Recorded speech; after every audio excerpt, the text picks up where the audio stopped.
Başlayız. Ata biz öyle şart. Tamam. Би болмасаң, би түсетін үй бол. Тіреу бол, арқа сүйер әйеліңе тірек бол. Халқыңа адал бол, жауыңа қатал бол. Досыңа адал бол, арғымақ қылған ер бол. Tağda yıkıma bilelim. Nefası da kilitli önemli. Manlası da mazlumda bunu takıtmasına kesin. Al, tak, kalaştım. Söyleyiniz. Kaç turdayım? Sen de dersin mi?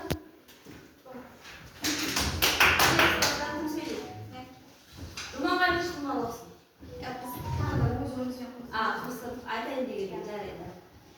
Biz söylüyorum türünde o kalay түсінетін жайларында би болады, би бола алмасаң, тірі шешен ақылы, тәрбиесі бар мықты әйел, яғни келін түсір.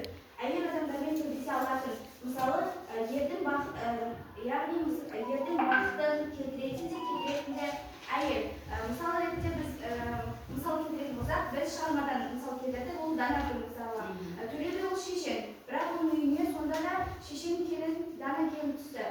Ол Дана келін мысалы Төле би халықтың жағдайын ойлай біліп, халықпен сырласып, өзінің шешендігін көрсетіп жатса, Данагүл өзінің көш ауылындағы өзінің абысындарына, келіндеріне ақылын айтып, олардың өз қалай жүру керектігін өзінің ақылын білдіріп жатыр. Мысалы, үлгі бола алады.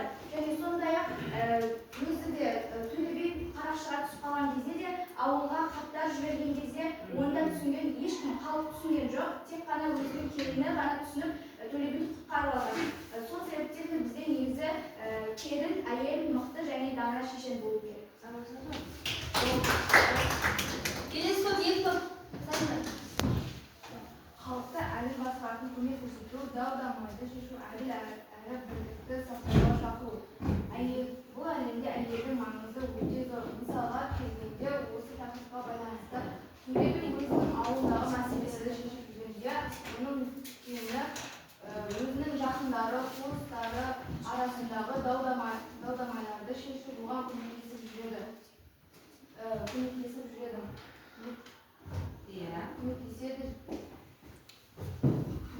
Көмектесіп, өзің адасын құтқарып алсаң дұрыс па, қарашыларды.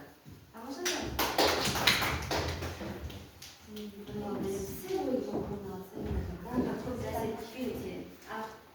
Би болмасаң, би түсінетін үй бол. Бұл жерде әулетіне мұра қалдыратын ұл тауып беретін де әйел екенін айтады. Әйел де даналығымен алу керек. Шамаға сүйінсек, Төле би өз ұлына жар тауып береді.